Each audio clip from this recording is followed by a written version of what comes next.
Buenos días a todos. Vamos a esperar un par de minutos y ya damos inicio al Viernes de Soluciones Sostenibles. Gracias.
Bueno, muy buenos días a todos. Previo a empezar, quisiera que alguien me comente por chat si me están escuchando correctamente.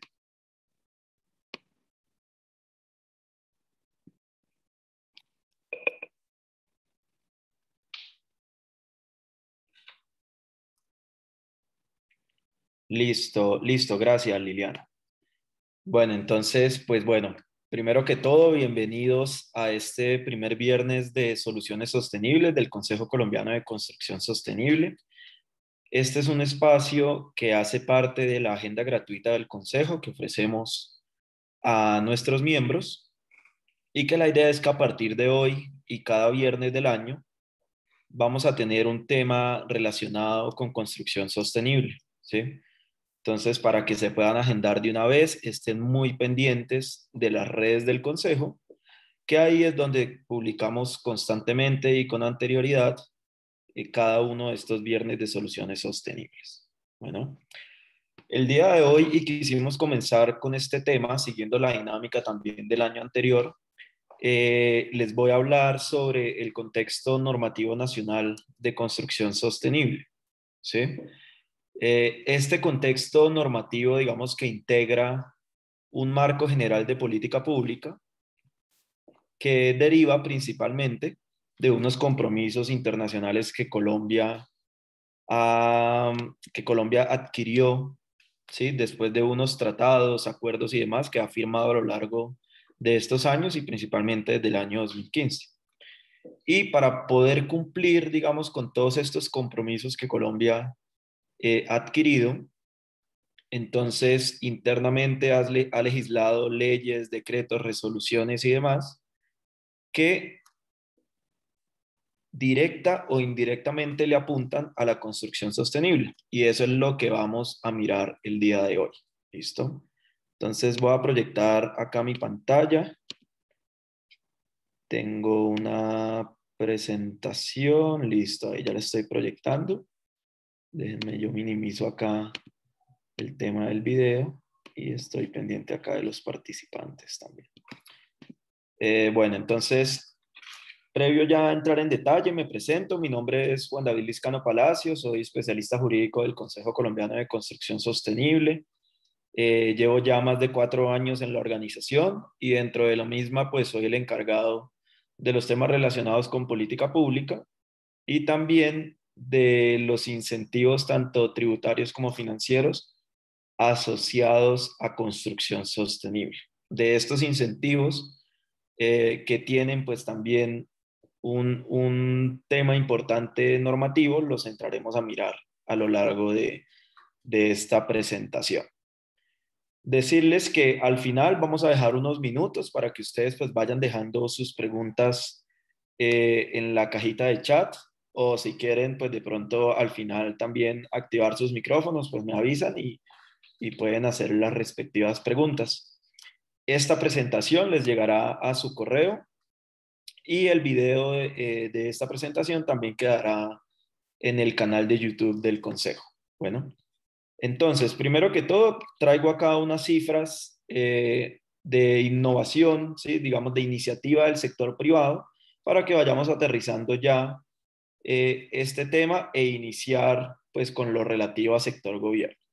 Entonces, acá digamos que les traigo 3 diapositivas sobre el estado de la construcción sostenible, que son unas cifras muy interesantes del año 2021, que fue la fecha de publicación de esta publicación, en el cual pues obtuvimos respuestas de más de 590 usuarios finales y de 278 actores de la cadena de valor de la construcción, que están divididos pues en estos porcentajes que vemos acá: diseñadores y consultores, universidades, constructores, operadores, proveedores y fabricantes de materiales, dentro de los cuales pues muy seguramente los que estamos hoy acá conectados pues también hacen parte, y que trabajan en distintos proyectos de construcción sostenible.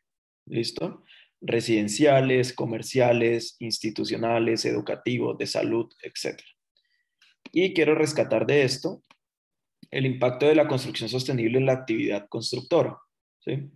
Que ha logrado, digamos, todo este impacto que se ha venido dando por parte del sector privado, que el gobierno, pues tanto nacional como local, pues también haya empezado a legislar en estos temas. Entonces, acá vemos una gráfica, no quiero detenerme pues mucho en estos aspectos, donde podemos observar el número de licencias de construcción en metros cuadrados y los proyectos registrados y certificados en construcción sostenible, para que pues veamos ese paralelo. Bueno, y acá lo importante es que veamos, por ejemplo, en el año 2020, ¿sí? Que es esta, digamos, cifra que tenemos acá, que se logró un 42% de área licenciada que esté en proceso de certificación en construcción sostenible. Entonces vemos cómo ha venido estando en aumento, y también que llama mucho la atención que este año, pues ustedes saben que estamos en el tema de la pandemia, que el sector pues se vio golpeado inicialmente, pero pues que afortunadamente ha logrado reactivarse de muy buena manera desde hace ya un tiempo al día de hoy, y que el tema de la construcción sostenible pues realmente ha seguido creciendo y se le ha dado pues esa importancia que tiene en el mercado. Tenemos acá, como complemento de la gráfica anterior, las licencias de construcción, que son estas verdes que tenemos acá, y los proyectos registrados y o certificados en construcción sostenible en diferentes tipos de usos. Entonces, industrias, oficinas, bodegas, comercio. Entonces, vemos cómo, por ejemplo, el tema de las oficinas, que es esta segunda parte que vemos acá, pues realmente tiene una gran cantidad de proyectos licenciados, pero el tema de vivienda ha estado, digamos, como creciendo, y esperamos pues ya con cifras del 2021 y de este año 2020 que está en desarrollo, pues que muy seguramente este porcentaje, que en este momento estamos hablando de solo un 5%, pues logre crecer mucho más, y pues son esas las estimaciones que tenemos. Y por último, porcentajes de empresas de la cadena de valor que han logrado generar nuevos empleos en compañías, al interior de sus compañías, perdón, incorporando pues áreas de sostenibilidad. Entonces, con estas diapositivas quería resumir como esa gran oportunidad e iniciativa, perdón, que ha dado el sector privado en torno a este tema, y que ha logrado o ha motivado también pues que el gobierno nacional empiece a mirar más todo esto y haya logrado pues legislar esta normativa que les quiero presentar. Entonces, al inicio de esta conversación les hablaba de unos compromisos internacionales que el país ha adoptado en torno a cambio climático, ¿cierto? Y que eso pues ha logrado bajarse o derivar en temas asociados en construcción sostenible. Entonces acá tenemos esta línea del tiempo en el cual pues el primer hito se dio en el año 2015, en el cual pues Colombia se suscribió al Acuerdo de París, y se comprometió en ese momento a reducir en un 20% las emisiones de gases de efecto invernadero proyectadas a 2030, con una condición o con una, digamos, ventana abierta, que Colombia podría, hasta antes de finalizar el año 2020, lograr modificar esta meta del 20%, siempre y cuando pues fuera más exigible, ¿sí? No que fuera más laxa. Y eso fue lo que definitivamente se hizo en el año 2020, que ya lo veremos. Luego, en el año 2019, se tuvo una meta al año 2030, acá se me fue 2020, 2030, se hará el respectivo ajuste, una meta 2030 de tener el 70% de las fuentes de energía que fueran renovables. ¿Listo? Es una meta ambiciosa, ya veremos pues cómo se va dando ese camino a 2030, pero pues quedó establecido como un compromiso. Y una meta al 2050 que es llegar a ser carbono neutral. ¿Listo? Y acá se desprenden pues una serie de proyectos, entre esos el que está liderando el Consejo y el Gobierno Nacional en torno a edificaciones neto cero a 2050. Luego en el año 2020 se hizo la respectiva actualización de la NDC, como les comentaba, ampliando esa ambición y ya pasamos de tener ese 20% de reducción a poder contemplar aproximadamente un 50%. ¿Sí? ¿Por qué subió tanto este porcentaje? Porque en esta actualización de la NDC se amplió, por así decirlo, el espectro de los sectores que estaban contemplados en el año 2015. Entonces ahí ya vemos cómo se logró integrar el sector vivienda, por ejemplo, ¿sí? El sector edificación. Entonces temas que ya nos pegan a nosotros como tal y que ya veremos pues cómo desde el sector podemos apostarle o ayudar a cumplir con esos objetivos. Y en el año 2021, entonces la estrategia 2050, que se logró pues expedir a finales del año, y el proyecto que les comentaba, el acelerador de edificaciones neto cero carbono, que es la hoja de ruta que ya próximamente pues estaremos lanzando para cumplir con cada uno de estos objetivos, producto de estas normas que vemos acá en la línea del tiempo. La construcción sostenible y el camino hacia neto cero. Entonces, el camino hacia neto cero es una frase que estarán escuchando ustedes bastante en los últimos días, en discursos de gobierno, de empresas privadas, de asociaciones, etc.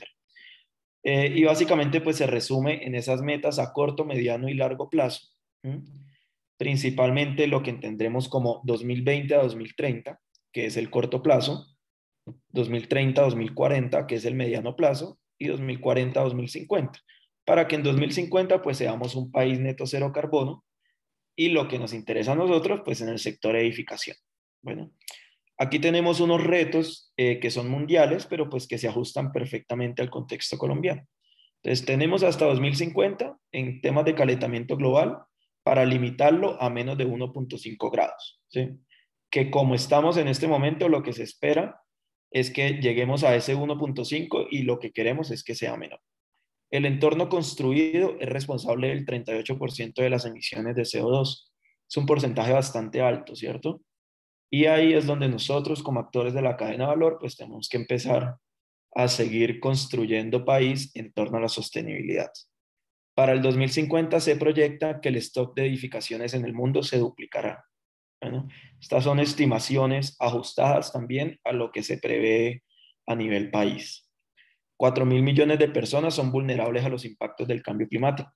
Entonces aquí también entra a jugar todo lo que tiene que ver con la persona natural, el usuario final y ese pues cliente informado que cada vez más va a empezar a exigir edificaciones sostenibles. Y el progreso en el entorno construido se está desacelerando. ¿Sí?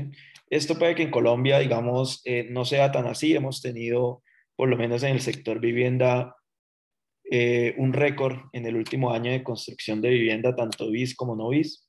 Entonces, ese sí, pues lo tenemos que mirar así como con pinzas. Ahora sí, vamos a aterrizar todo esto en las normativas obligatorias que tenemos al día de hoy.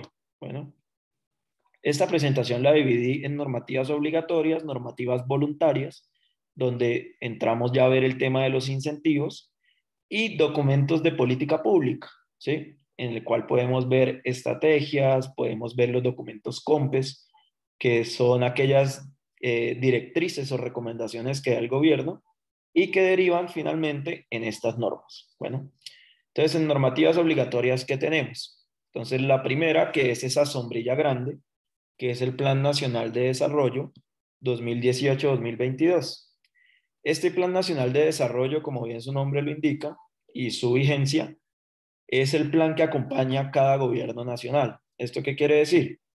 Que ahorita con la nueva entrada de gobierno nacional que se va a dar en agosto, pues ya el nuevo presidente y su gabinete irá pensando en el nuevo Plan Nacional de Desarrollo, que irá pues hasta el año 2026. Hay algo muy interesante que ha pasado con estos planes nacional de desarrollo y de manera específica con los temas de sostenibilidad y ambientales, es que afortunadamente y, y digamos, y pese a las diferencias que de pronto de un gobierno a otro se han dado, los temas ambientales y de sostenibilidad se han mantenido en los planes nacionales de desarrollo. Es decir, pues se ha dado una transversalidad importante y no ha pasado que de pronto de un periodo a otro, dependiendo del presidente, pues se tenga que empezar de cero. Bueno, como para que lo vayamos mirando en ese sentido y que esperemos que en este nuevo Plan Nacional de Desarrollo, independiente pues del presidente que quede elegido y se posesione, pues se logre tener esa transversalidad tan buena que se ha venido dando ya desde hace varios años. Este Plan Nacional de Desarrollo propone unos objetivos en torno a la sostenibilidad que son los siguientes. Estrategias e instrumentos económicos con un enfoque de economía circular. Ustedes habrán evidenciado y también pues se podrá evidenciar en este Plan Nacional de Desarrollo que la economía circular empezó a tener una relevancia en los temas de política pública y vemos cómo se coloca ya como uno de los grandes objetivos. Otro objetivo, promover el conocimiento en desastres y cambio climático, que es lo que nosotros como consejo, ustedes como miembros del interior de sus organizaciones hacen día a día, especialmente pues los que pertenecen acá a academia. Reducir emisiones de gases de efecto invernadero en 36 millones de toneladas de CO2. Esta es una meta que está desactualizada. Recuerdan que en la línea del tiempo les dije que pasamos a un 51%. Entonces, estas toneladas de CO2 equivalente pues, seguramente ya están mucho más arriba de estos 36, pero pues esta fue la meta que quedó en el Plan Nacional 2018. Y acciones en todos los departamentos del país para adaptarse al cambio climático. ¿Esto qué quiere decir? Que el gobierno nacional no quería que esto se quedara, pues principalmente en las grandes ciudades del país, sino que pues departamentos y municipios pues también pudieran capacitarse en esos temas y pudieran poner en práctica todo lo relacionado con sostenibilidad. ¿Cómo se pueden cumplir estos objetivos? Entonces, el gobierno plantea estas estrategias, acciones de reconversión de unos sectores, dentro de los cuales tenemos transporte, energía, industria y vivienda. ¿Listo? Que son sectores pues, que nos pegan de manera directa o indirecta a la gestión de nosotros como actores de la cadena de valor. Medidas para cumplir el Acuerdo de París a 2030, que fue esta actualización de las CNS que se dieron en 2020. Implementar una estrategia nacional de economía circular respecto a reciclaje de residuos, reuso de agua y eficiencia energética. Ya veremos más adelante qué trae de nuevo esta estrategia nacional de economía circular que se expidió en diciembre del año 2019 y que incluye un apartado muy importante respecto a edificaciones. Y por último, que va muy unido con este último objetivo, está fortalecer autoridades ambientales regionales. ¿Listo? Vamos a repasar muy rápidamente los componentes de la nueva NDC. ¿Sí? La NDC quiere decir contribuciones nacionalmente determinadas, ¿sí? Que, digamos, explicado mejor, es esos objetivos que nos planteamos de hoy a 2030. Bueno, entonces esos objetivos tienen tres componentes: en mitigación, en adaptación y en medios de implementación. ¿Listo? Lo que les voy a mostrar ahora es qué de todos esos objetivos que se plantearon se relacionan con el sector de la construcción. Bueno, entonces primero, en mitigación de gases de efecto invernadero. No me detengo pues a leerles estas cifras y demás, ustedes van a tener esta presentación también que les sirva como guía, pero pues comentarles cuáles son esas medidas principales. Entonces, el Ministerio de Minas y Energía debe cumplir con dos medidas principalmente de acá a 2030. Esta no es una lista cerrada, ¿no? Si desea cumplir otras medidas, otras iniciativas y demás que muy seguramente vayan surgiendo, pues está perfecto. Entonces, Ministerio de Minas y Energía. Gestión de la demanda. Reducir la diferencia de consumo de energía eléctrica entre horas picos y valle. Bueno, tanto en sector industrial, residencial y comercial. Y generación de electricidad. Diversificar la matriz energética colombiana con la promoción de la autogeneración de energía mediante fuentes alternativas. ¿Listo? Aquí está el potencial en el escenario de mitigación, lo que se espera que se mitigue en temas de gases de efecto invernadero. Y la meta que está aquí plasmada. Del Ministerio de Vivienda, Ciudad y Territorio, tenemos tenemos gestión integral de los residuos, ¿m? Tenemos gestión de las aguas residuales y una medida muy importante que ya nos empieza a hablar directamente de construcción sostenible. Entonces, construcción sostenible cuya meta es una implementación gradual hasta llegar a un 100% de edificaciones nuevas a nivel nacional a 2026, que sean, o sea, que de acá a 2026, todas las edificaciones nuevas, por lo menos en ese año, sean construidas bajo estándares de construcción sostenible. ¿Listo? Es una meta ambiciosa, lo sabemos. Ya vimos en las gráficas de arriba que el tema de las licencias frente a los proyectos en proceso de certificación, pues está creciendo y esperemos que lo podamos lograr, ¿no?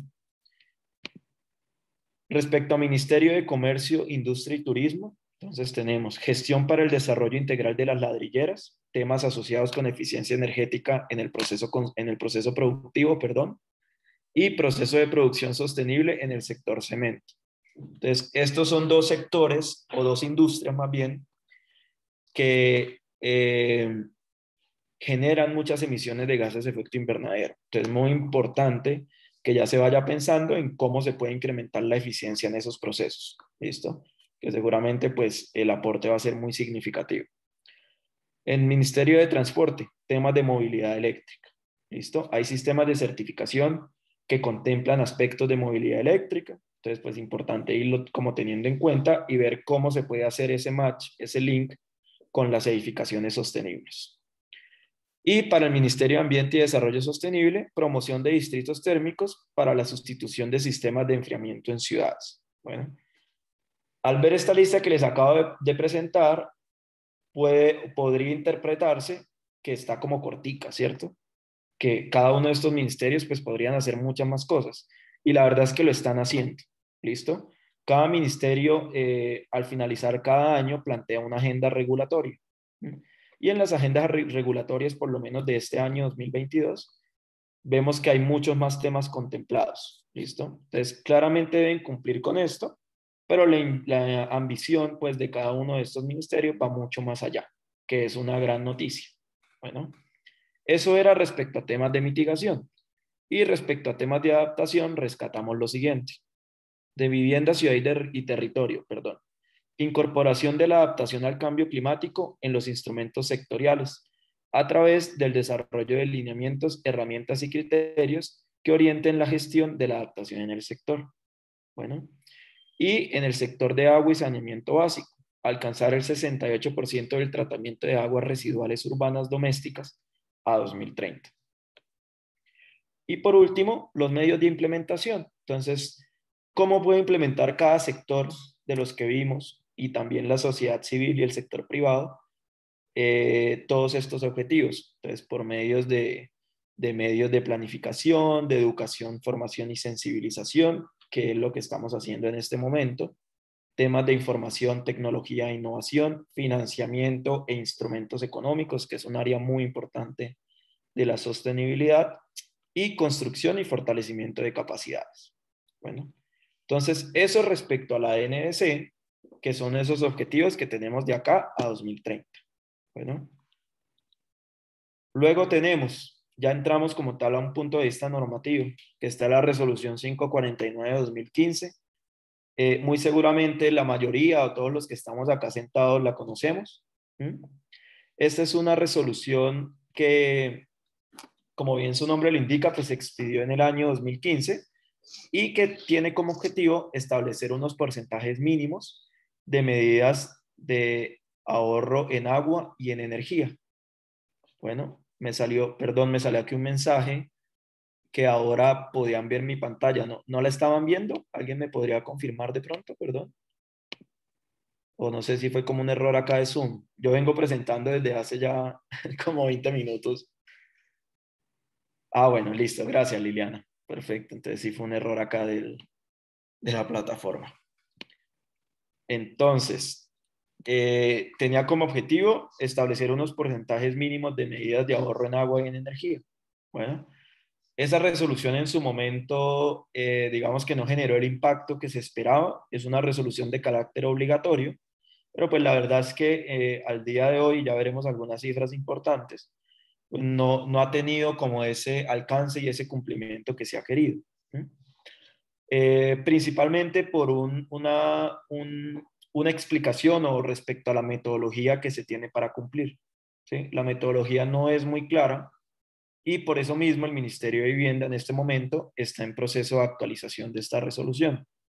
Se espera que el proceso de actualización se dé en junio o antes de este año y pues ahí ya por parte del Consejo haremos el respectivo webinar, mesa, conversatorio y demás para que ustedes conozcan esa actualización que trae nuevo.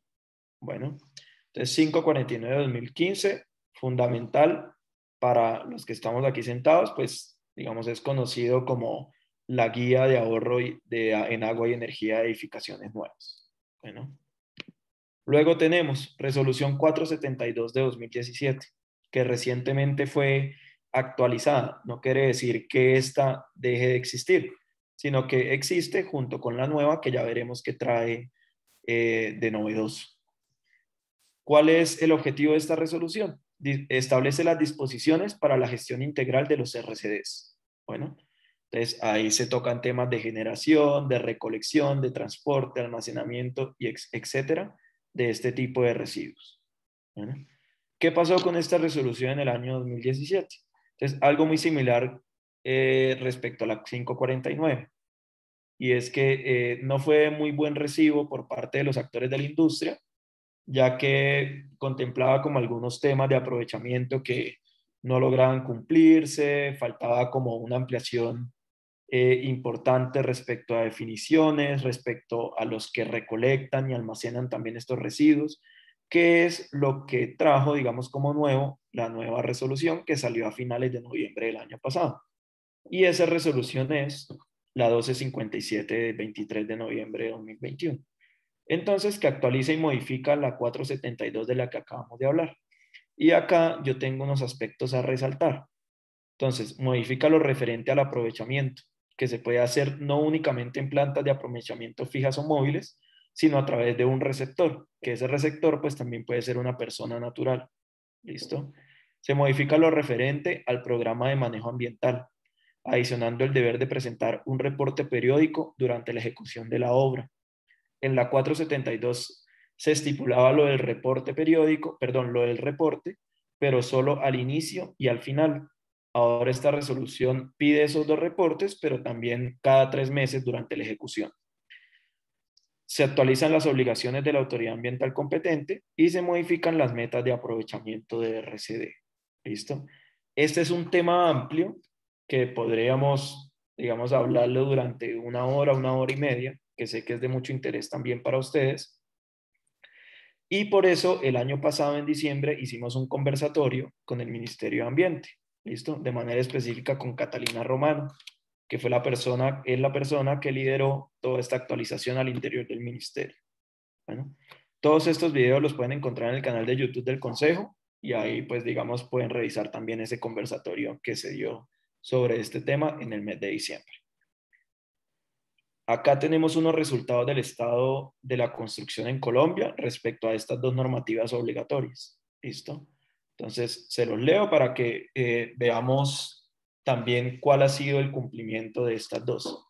Entonces, respecto a las 549, el 79% de los encuestados declaran conocerla, ¿cierto? Digamos, hay un 21% de los actores de la cadena que nos dicen que no la conocen, lo cual pues es una cifra importante, alarmante, ya que esta es una resolución de carácter obligatorio. Respecto a la implementación, un 75% de los encuestados declara haberla implementado, ¿cierto? mientras que un 25% no la ha implementado. Y la razón es esa que les comentaba respecto a la metodología de implementación, que ya se está revisando y que esperamos con esta nueva actualización que ya pues se puede hacer de una manera mucho más sencilla y más clara. Y respecto a la 472, encontramos que el 62% de los constructores y desarrolladores encuestados declaran conocerla, porcentaje mucho más bajo respecto a la 549, lo cual pues también es alarmante. Y respecto a la implementación de ese 62%, un 78% declara haberla implementado y un 22% no la ha implementado. Entonces, para poder cerrar esta parte de estas dos normas obligatorias que son muy importantes para el sector, se concluye que el reto es grande. ¿Sí? El reto es grande tanto en conocimiento como en implementación y por eso también la idea de que estemos acá reunidos los que estamos, bueno, para que los que no las conozcan, pues las puedan conocer y ya en temas de implementación, pues también que los puedan evaluar al interior de sus organizaciones. Luego tenemos el decreto 1467 de 2019. Muy seguramente muy conocidos por ustedes, es el decreto que aumentó el precio máximo de la vivienda BIS. ¿Listo? Ese es el objetivo principal de este decreto. Pero lo que yo quiero resaltar de esto es que uno de los argumentos que usó el gobierno nacional, en este caso en cabeza del Ministerio de Vivienda, es que se aumentaba ese precio máximo, ¿m? Porque la vivienda de interés social debe garantizar estándares de calidad en diseño urbanístico, arquitectónico y construcción sostenible, dando pie a que el constructor con este precio máximo, pues podría usar esa utilidad de más, por así decirlo, para que las viviendas BIS también contemplaran aspectos de construcción sostenible. ¿Listo? Afortunadamente en el mercado, pues en Colombia, ya es no muy común, pero ya hay casos de éxito muy importantes de vivienda de interés social, ya sea certificada bajo algún sello de construcción sostenible o que contemple aspectos de sostenibilidad. ¿Listo? Que esto pues sé que también es un tema que trataremos en algunos viernes de soluciones sostenibles para que estén ahí pendientes. Y ya para finalizar esta parte de normativa obligatoria y empezar a hablar de los temas voluntarios, entonces contarles que a finales del año pasado, en la COP26, que si no estoy mal se realizó en España, si no estoy mal, se expidió la E2050, ¿sí? La E2050 es un instrumento de política pública muy similar a la NDC que vimos al inicio de esta presentación, ¿sí? Sino que la E2050 no solo contempla metas a 2030, como lo hace la NDC, sino que contempla metas a 2040 y a 2050. Bueno, de acá quiero rescatar pues que esta estrategia de 2050 tiene unas apuestas que son estas que vemos aquí en pantalla, en total son 9, ¿sí? Y que de varias de estas apuestas el sector constructor pues tiene que aportar, ¿listo? Yo quise rescatar en 3 diapositivas temas importantes de estas apuestas, de pronto se ven como diapositivas muy cargadas, ¿sí? No era como muy fácil de resumirlo, pero pues voy a tratar de que me haga entender bien. Entonces, tenemos una apuesta que es la apuesta de producción y consumo sostenible para una economía innovadora e incluyente. Bueno, y ahí es donde empezamos a hablar ya de temas de economía circular orientados al sector de la construcción. Entonces, acá tenemos un cuadro dividido en esos 3 momentos, de 2020 a 2030, de 2030 a 2040 y de 2040 a 2050. Entonces, sobre flujos de materiales de construcción, ¿qué tenemos de 2020 a 2030? Entonces, se debe promover el aprovechamiento de escombros generados en las obras y proyectos de demolición, ¿cierto? Temas de RCDs. Promover el ecodiseño en productos y estructuras de construcción que utilizan menos materiales. Y desarrollo de aplicación de modelos regionales para la gestión y aprovechamiento de materiales de construcción. Bueno, y un último punto sobre sustitución de materiales primarios en la construcción de obras públicas y privadas. Entonces vemos cómo se espera que de acá a 2030 pues empecemos ya bajo la industria de los materiales como a tener ese cambio de pensamiento de lo que tradicionalmente veíamos. Bueno, luego tenemos acá pues ya la fase de 2030-2040, que cuando ustedes pues los puedan ver en detalle, para que nos alcance pues ahorita el tiempo, pues es una continuidad de esto que ya teníamos en la primera fase. Y por último, en 2050, perdón, lo que se quiere lograr es una tasa de aprovechamiento de materiales al 2050, ¿sí? Es decir, bajo todo este modelo de economía circular, se espera que en el 2050 tengamos una tasa de aprovechamiento de estos porcentajes frente a estos materiales. Entonces vemos, por ejemplo, un 50% de cemento y hormigón, que sabemos que es una industria que emite bastantes emisiones y pues ya con este tipo de aprovechamientos, pues eso se va a reducir considerablemente. 90% de acero, 70% de vidrio y 70% de madera. Bueno, que son pues materiales que están involucrados con el tema de la construcción sostenible. Luego tenemos esta opción de transformación que va más dirigido a estilos de vida sostenibles, donde, dentro del cual encontramos el tema de vivienda. Bueno, entonces acá tenemos, por ejemplo, a 2030. A 2030 los municipios del país habrán logrado al menos el 10% de mejoras de eficiencia energética del total de hogares en sus territorios. ¿Sí? Promoción del compostaje en hogares urbanos y rurales. ¿Sí? Todo un tema de autosuficiencia. El gobierno nacional brindará a los municipios apoyo metodológico y financiero para el desarrollo de proyectos de vivienda social que tengan en cuenta criterios de sostenibilidad. ¿Listo? Entonces, eso a 2030. Luego a 2030-2040, este porcentaje ha subido, como podemos ver acá, y ya empezamos a hablar de programas mucho más formalizados en temas de compostaje.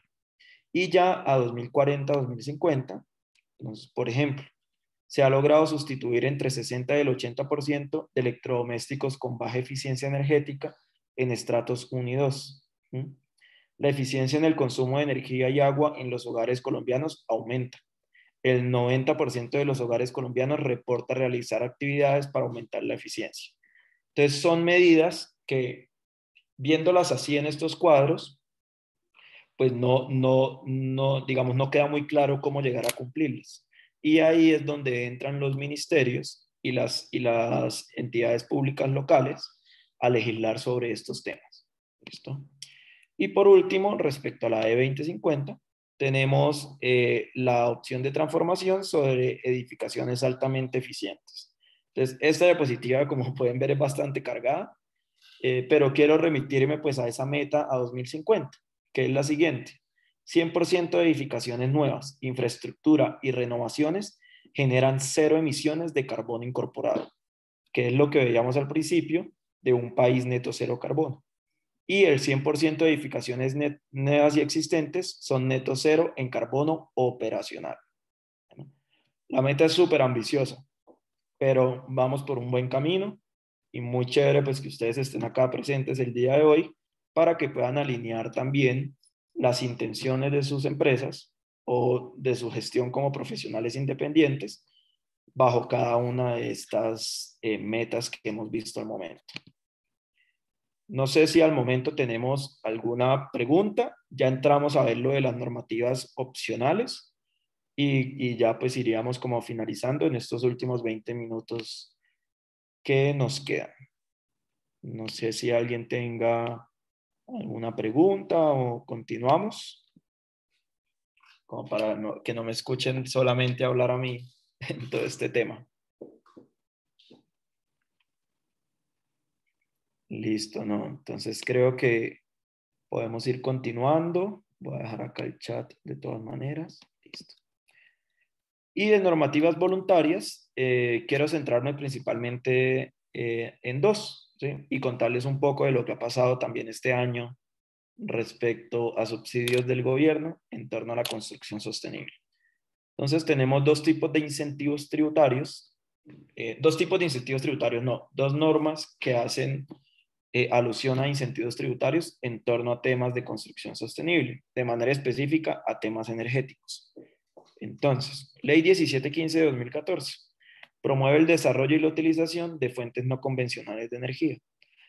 ¿Qué nos dice esta ley sobre incentivos? Entonces, que yo, como constructor o como usuario, o como desarrollador de proyectos, dueños del proyecto, etcétera, puedo, por ejemplo, comprar paneles solares y todo lo que tiene que ver con su instalación y no pagaría el IVA. ¿Listo? Es decir, están exentos del IVA, no pagaría el IVA en ningún momento, lo cual pues es una noticia importante y esto ha logrado pues movilizar mucho la industria de las energías renovables en el país.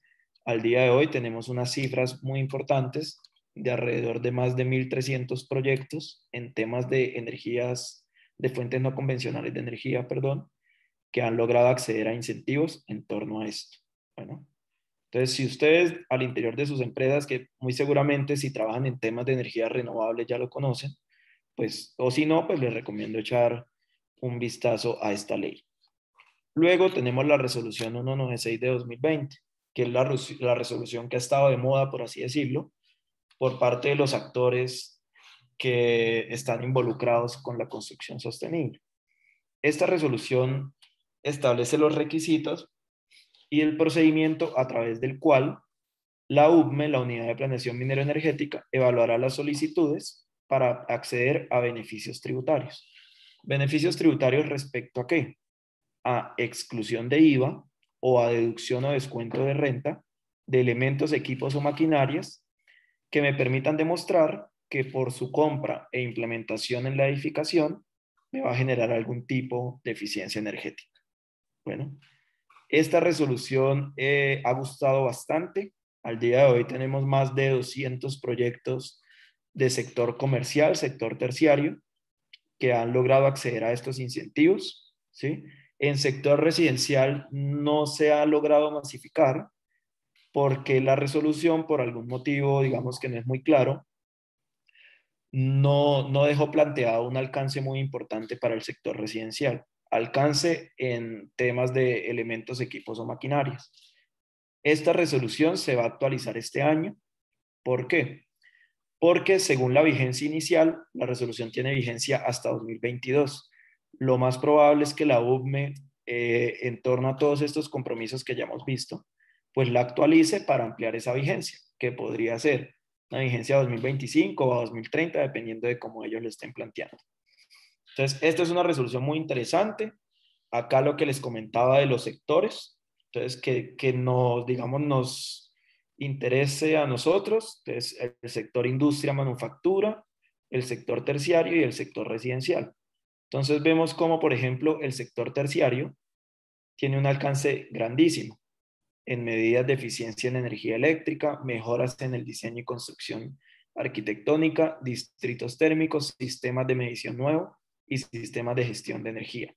Y en el sector residencial, en cambio, solo nos dejaron un alcance de 3 aspectos, que son medidas en eficiencia en energía, iluminación, es decir, bombillos LED, mejoramiento en eficiencia energética en edificaciones y estufas mejoradas de leña. Es decir, los distritos térmicos no se encuentran planteados, sistemas de medición tampoco quedaron planteados. Entonces, eso ha hecho que el sector residencial pues tampoco se haya, se haya puesto en marcha todo este tema de los incentivos de la 196. Bueno, entonces, eso respecto a los incentivos, como les dije, hay unas cifras interesantes. Ahora, tenemos también el tema de los subsidios. Recientemente, y ustedes habrán escuchado, el 22 de enero exactamente, se expidió la resolución 019 del Ministerio de Vivienda, que reglamenta el subsidio de ecobertura. ¿Qué es el subsidio de ecobertura? Entonces, es un subsidio dirigido al comprador de vivienda no bis de hasta 500 salarios mínimos legales mensuales vigentes, ¿sí? Es decir, 500 millones de pesos, no bis, que esté en proceso de certificación o esté certificada en algún sello de construcción sostenible. Entonces, si yo como usuario quiero comprar una vivienda en proceso de certificación casa, por ejemplo, y que este año me la vayan a escriturar, entonces puedo acceder a este subsidio. ¿De cuánto es el subsidio? Entonces, es el subsidio de 52 salarios mínimos, es decir, 52 millones de pesos, aplicados a la tasa, ¿sí? Digamos, al crédito que yo saque con el banco comercial. Entonces, todos los bancos comerciales del país lo están ofreciendo ahorita. Esto tiene un procedimiento especial que está contemplado en esta resolución 019 de 2022. Bueno, si no estoy mal, ahorita a mediados de febrero ya va a empezar a funcionar.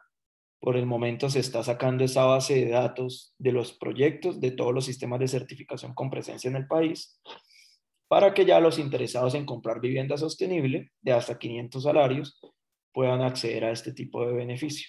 ¿Listo? Esperamos, y es la intención pues también del gobierno, y esperamos que el próximo gobierno también, que se amplíen este tipo de subsidios no solamente a vivienda no bis de hasta 500, sino también podría ser a vivienda de interés social, que ya cuenta pues con unos subsidios amplios, pero pues no está de más también tener un subsidio respecto a temas de sostenibilidad. O también para vivienda de más de 500 salarios, ¿sí? Vivienda pues de estratos mucho más altos, que también pues es un tipo de edificación que le ha apostado bastante a la construcción sostenible. Bueno, y ya pues para ir cerrando este tema de los temas voluntarios, quiero hablar también de los incentivos financieros. ¿Mm? Hay 5 bancos en el país al día de hoy: Bancolombia, Davivienda, que son miembros del Consejo, y Banco de Bogotá, Banco Caja Social y BBVA, que ofrecen en el mercado líneas de crédito preferenciales en temas de construcción sostenible. ¿Listo? Cada uno de estos bancos pues tiene sus particularidades, eso ya depende de lo que se ajuste al usuario, pero en lo que sí coinciden los tres es que ofrecen una línea de crédito al constructor. ¿Esto qué es? Que ofrecen una tasa preferencial al constructor que esté construyendo o quiera construir un proyecto que esté en proceso de certificación bajo algún sello. Bueno, entonces el banco le solicitará una serie de documentos, hará el respectivo estudio que se hace siempre, el respectivo estudio financiero, y le ofrecerá pues una tasa preferencial con unos años, bueno, ya eso digamos que son las particularidades, y que es mucho más favorable frente a la tasa tradicional de crédito constructor. Entonces, eso respecto a los constructores. Y respecto al usuario final, ¿sí? Aquel que quiere pues comprar la vivienda certificada, entonces tenemos ahí que el banco ofrece o una línea de crédito hipotecario, también con una tasa menor que una línea tradicional hipotecaria, o un crédito en leasing, ¿sí? Que también pues tiene unas características mejores financieramente hablando. Si yo como usuario final quiero comprar una vivienda que esté en proceso o que esté certificada bajo un sello de construcción sostenible. ¿Listo? Entonces, eso respecto a los incentivos, que es como toda esta parte de los temas voluntarios. Bueno, quiero ahora hablarles de las políticas públicas, que son aquellos documentos. Me voy a tomar aquí un par de minutos nomás. Y es que en Colombia tenemos, esto está aquí en la diapositiva, bueno, que por cuestiones de tiempo, pues no, listo, aquí está. Tenemos una serie de documentos COMPES, que son estos que vemos aquí en pantalla, que han dado pie o han sido esa ventana para que diferentes entidades del gobierno pues legislen sobre estos temas. Entonces encontramos, y quiero rescatar acá, por ejemplo, el COMPES 3919 de 2018, que es la Política Nacional de Edificaciones Sostenibles. Muchas de estas normas que yo les he mostrado posteriores al año 2018 han sido creadas por recomendación de este documento COMPES. Este es un documento COMPES muy completo, elaborado o liderado pues por el DNP, con la participación de diferentes actores como los miembros del consejo, aliados y el mismo consejo, que les recomiendo para los que no lo conozcan, pues lo puedan revisar y pues darle también una visión muy amplia del marco normativo claramente que había hasta el año 2018. Tenemos otros COMPES como la Política Nacional de Crecimiento Verde, muy asociado a temas de materiales y de circularidad. Política Nacional para la Gestión Integral de Residuos, todo lo que tiene que ver también RCDs asociados a construcción. Política Nacional de Espacio Público, ya pensando la sostenibilidad como desde un punto de vista urbano, ¿cierto? Política Nacional del Sistema de Ciudades en Colombia, lo mismo. Y este COMPES 4004 que vemos acá, que es la economía circular en la gestión de los servicios de agua potable y manejo de aguas residuales. ¿Listo? Entonces tenemos todo este como compendio grande, tanto de normas como de políticas que hemos traído de acuerdos internacionales, normas obligatorias, normas voluntarias y todo este sombrilla grande de documentos COMPES que han logrado motivar al sector privado y principalmente legitimar pues esas buenas prácticas que se vienen desarrollando desde hace ya más de 13 años en el país, ¿no? Muy importante el tema de los incentivos. Eso ha logrado que aquellas constructoras, desarrolladores, fabricantes, etcétera, que tenían de pronto dudas o fueran muy escépticos con el tema, se montaran también en este bus y pues que logremos finalmente pues el objetivo de todos, ¿no? Que es lograr movilizar la construcción sostenible en el país. Entonces, eso era lo que yo les traía preparado para el día de hoy. Podríamos quedarnos acá hablando muchísimo más, pero pues era dar como ese brochazo general de la política pública nacional en torno a la construcción sostenible. Esto cada día irá creciendo, por lo menos hasta mitad de año que sale el actual gobierno. Hay unos planes muy interesantes, lo que les hablaba de las agendas regulatorias. Entonces estaremos haciendo por parte del Consejo una actualización constante de todos estos temas y con toda esta hoja de ruta a 2030, 2040 y 2050, muy seguramente las entidades gubernamentales, bajo las direcciones que vengan en los próximos años, seguirán trabajando en pro de este tema y que al final pues será beneficioso para todos los que estamos acá sentados y los demás actores de la cadena de valor de la industria. Liliana, tienes la mano levantada. Adelante. Gracias, Juan David. Muchas gracias por esa presentación tan completa que creo que para todos es altamente importante. Para los que no me conocen, yo soy Liliana Medina, docente de los programas de especialización en edificación sostenible y maestría en construcción sostenible de la Universidad Colegio Mayor de Cundinamarca. Somos miembros del consejo. Y Juan David, tengo dos inquietudes, una en relación con la 549 y es que tú la referiste en términos de que era obligatoria y varios argumentos por los cuales esos porcentajes de aplicación y de que se evidencie pues el tema ha sido algo pues que no ha dado los frutos que se esperaban. Una de las preguntas, o más bien la pregunta específica es, ¿cómo ha sido la gestión? ¿Cómo hemos logrado impactar desde el Consejo al sector público en relación sobre todo con las curadurías en una exigencia realmente? Porque es que en el formato cuando se solicita la licencia se da de carácter voluntario. No es claro y eso fue algo de lo que se generó. Y máxima ahorita que se esté actualizando el proceso de actualización de la norma, ¿cuál ha sido de pronto el empuje o lo que ha logrado permear el Consejo al sector de las curadurías urbanas para que realmente se haga una verificación y una exigencia de esto? Eso con relación a la 549. Y otra consulta con relación ya a las CNDCs, se veía muy claro, pues obviamente las metas que tenemos como país y que referiste también articuladas a la estrategia 2050, el sector de construcción, digamos que ha ido permeándose fuertemente en todo el tema del modelado energético, calidad de aire, etcétera, digamos la edificación per se, para que la operación y el mantenimiento sean sostenibles. Pero desde toda la cadena, pensando en el ciclo de vida de las edificaciones, tenemos un hueco todavía y que no lo sé si lo están tocando los ministerios, específicamente Ministerio de Transporte y Ministerio de Minas y Energía, y es con relación a la maquinaria que se utiliza en el sector de construcción.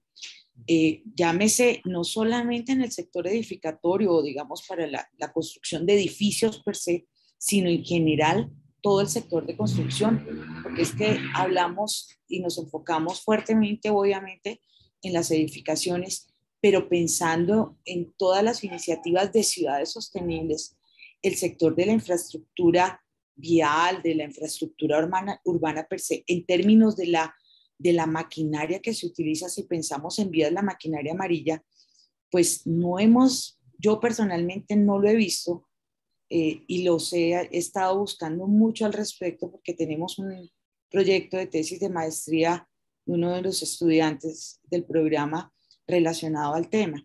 Entonces, ¿sabes algo al respecto o es viable que el Consejo pueda empezar a abrir unas líneas de pronto de permear esto para complementar esa mitigación de impactos relacionados al transporte y a la maquinaria utilizada?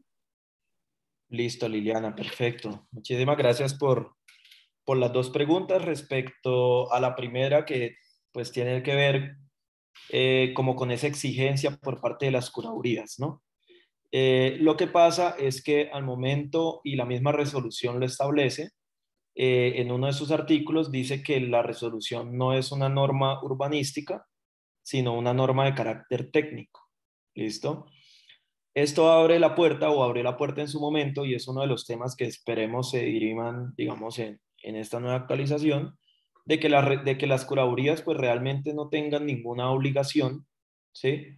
De exigir esto, ¿sí? O sea, sí lo exigen, pero pues no van a hacer, digamos, una revisión o no van a negar una licencia si no está, ¿listo? Por eso mismo decía que era una autodeclaración por parte de la persona que solicitaba la licencia. Ese ha sido pues uno de los grandes problemas de la resolución, como bien lo dices, porque si la curaduría pues no lo exige, o sea, no le importa realmente, pues el constructor que nunca ha puesto en práctica la resolución, pues simplemente va a decir, bueno, pues no lo hago porque igual me van a dar la licencia. ¿Listo? Ahí hay todo un trabajo que se espera que ahorita con esta nueva actualización, tanto ministerio como otros actores ya de carácter local, ¿sí? Que recae principalmente pues en secretarías de planeación, pues logren hacer todo este tema de capacitación también a curadurías, ¿no? Para que esto pues realmente se vuelva exigible, porque ese fue uno pues también de los tantos inconvenientes que se ha dado. El papel del consejo ha sido participar en mesas de trabajo, ¿sí? Invitando pues a miembros también de la organización, invitaciones públicas. Las mesas de trabajo ya finalizaron hace unos meses y ya se está pues en una etapa de dejar lista ese proyecto y resolución final. ¿Listo? Que ya se espera pues se dé antes de junio de este año.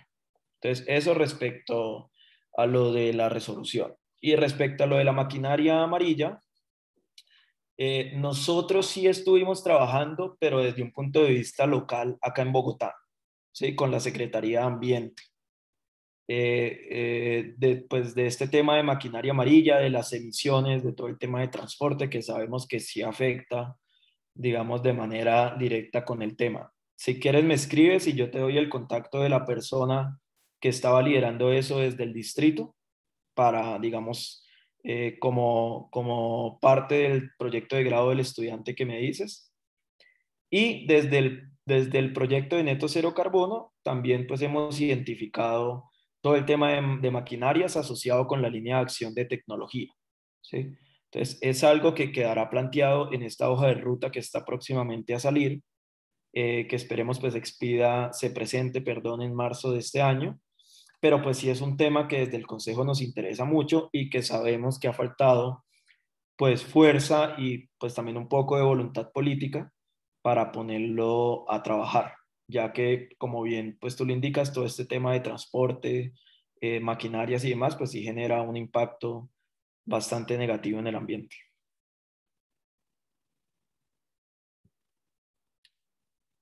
Muchas gracias. Listo, Liliana. Eh, bueno, no, pues no siendo más aquí, vean, terminamos 2 en punto. Cualquier cosa, pues de parte del consejo estamos muy atentos a lo que necesiten. Esperamos que de ahora en adelante, pues todos los viernes nos puedan acompañar. Van a haber diferentes temas en torno a la construcción sostenible. Un gusto pues haber estado acá reunidos. Y bueno, un saludo y espero que haya sido de mucho provecho. Hasta luego a todos. Gracias, hasta luego. Listo, Liliana.